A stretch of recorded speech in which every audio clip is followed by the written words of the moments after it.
किशोर पुत्र की निगरानी।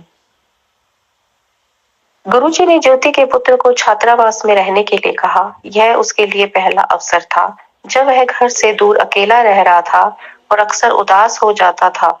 एक दिन उसके सब मित्रों से छोड़कर अपनी महिला मित्रों के साथ समय व्यतीत करने चले गए।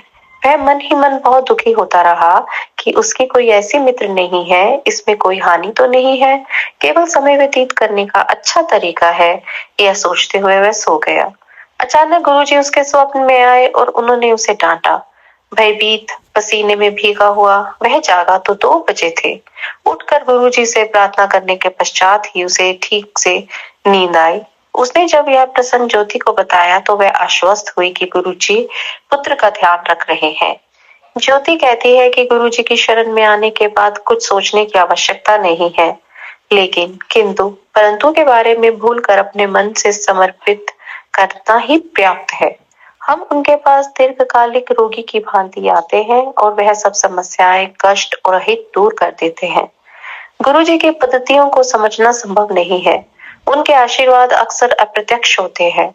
हम अपनी मानवीय प्रकृति के कारण अपनी समस्याएं बोलने को बाध्य होते हैं। जब उनको अंतिम आश्रय मानकर आए हैं तो तुरंत हल मिलने की बात सोचना सही नहीं है। केवल आस्था और समर्पण के भाव उनसे मेल करवाते हैं और उसी से भविष्य उज्जवल होता है। कहावत है, जितना गुड़ डालोगे उतना ही मीठा फल पाओगे।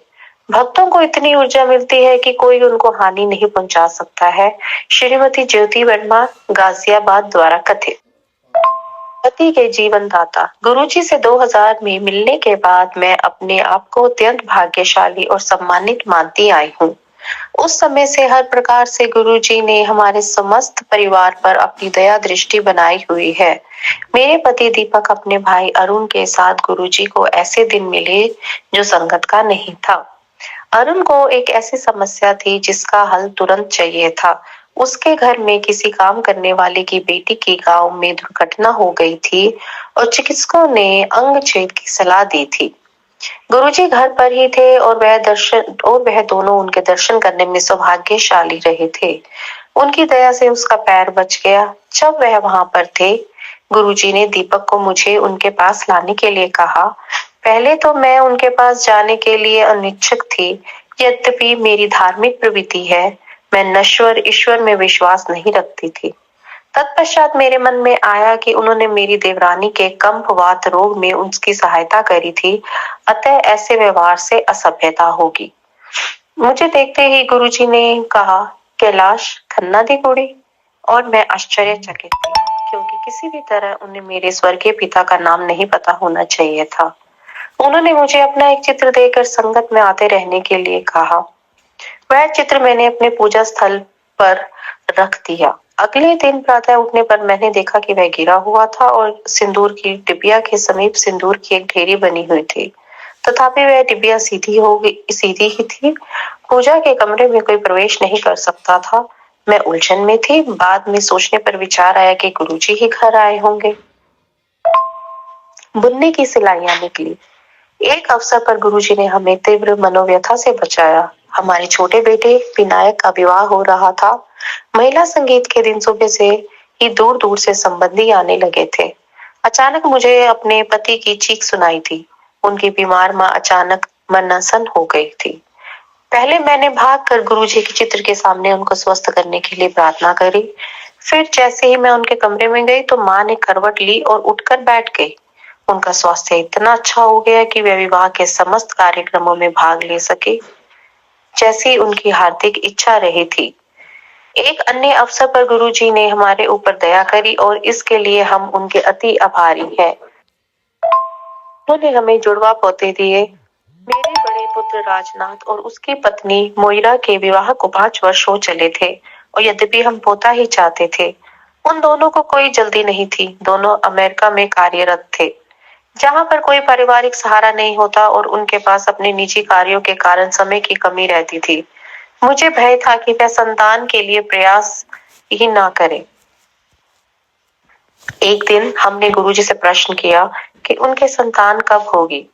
काफी देर तक उनके चित्र देखने के बाद गुरुजी ने उनको दर्शन के लिए लाने को कहा। सौभाग्य से यह अवसर शीघ्र ही आ गया। जब वह विनायक के विवाह के लिए भारत आए। विवाह के समारोह में एक हवन का भी आयोजन था। मोहिरा ने मुझे बताया कि वह अपने मासिक के कारण उसमें भाग नहीं ले पाएगी। विवाह के बाद वह अमेरिका वापस चले गए और कुछ दिन के बाद उत्तेजित मोइरा ने मुझे वहां से फोन कर कहा कि मैं अपनी सिलाइयों से बुनना आरंभ कर दूं क्योंकि मैं दादी बनने वाली हूँ। मुझे सुखद अचंभा हुआ क्योंकि कुछ ही दिनों पूर्व इसके कोई आसार नहीं थे। मैंने जब गुरुजी को हार्दिक धन्यवाद दिया तो उन्होंने कहा कि उन्होंने उसे जुड़वा दिए हैं। पराध्वनिक चित्रण के बाद मोहिरा ने इसकी भी पुष्टि कर दी। पति पर कृपा वृष्टि।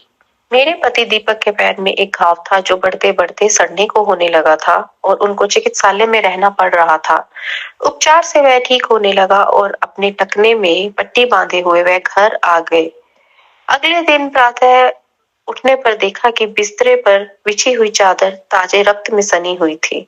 पट्टी बिल्कुल साफ थी। चिकित्सक ने भी यह देखने के लिए कि कहीं और कोई रक्तस्राव न हुआ हो परीक्षण किया पर सब ठीक निकला। परंतु हमें ज्ञात हो गया कि गुरुजी ने पैर में से शेष विषैले रक्त को बाहर निकाला था। गुरुजी ने मेरे पति को नया हृदय देकर जीवन दान भी दिया है। दीपक की दोनों धमनियां 80% बंद थी। गुरुजी को यह पूर्व ज्ञान हो गया था। उन्होंने मुझे एक विशेष दिन आने के लिए कहा। उस दिन व्यस्त होने के कारण मैंने अगले दिन जाने का विचार कर लिया। परंतु गुरुजी को मिलने से पूर्व दीपक की छाती में बहुत पीड़ा हुई और उन्हें एस्कॉर्ट में प्रविष्ट कराकर उनकी आकस्मिक शल्य चिकित्सा अर्थात शल्य क्रिया करनी पड़ी। उनकी एंजियोप्लास्टी हुई और उनके हृदय में 3 स्टंट लगाए गए। चिकित्सालय में प्रतीक्षा करते हुए मेरे पुत्र, उसकी पत्नी और मुझे गुरुजी की सुगंध आई। जैसे ही दीपक शल्य क्रिया के पश्चात बाहर आए, उनको सुगंध आई पर मुझे नहीं आई। संभवतः गुरुजी उस दिन मुझे न आने के लिए डांट रहे थे। यदि मैं गई होती तो दीपक इस कटु अनुभव से बच जाते। मैंने गुरुजी को धन्यवाद दिया और वचन दिया कि पुनः ऐसी पुनरावृत्ति नहीं होगी। यद्यपि गुरुजी ने अनेक अवसरों पर हमारे जीवन को रसमय बनाया है, यह थोड़े से ही अनुभव है। मैं प्रतिदिन उनसे मार्गदर्शन और परिवार को बचाने के लिए विनती करती रहती हूँ। मैं उनके अत्यंत आभारी हूँ और मुझे विश्वास है कि वे अवश्य सुनेंगे। मैंने कई बार उनसे प्रश्न किया है कि सबके लिए इतना करने के पश्चात आपकी क्या अभिलाषा है। वे मुस्कुराकर उत्तर देते हैं कि केवल पूरी आस्था। श्रीमती ज्योत्सना शौरी, दिल्ली। दुर्घटनाग्रस्त हो।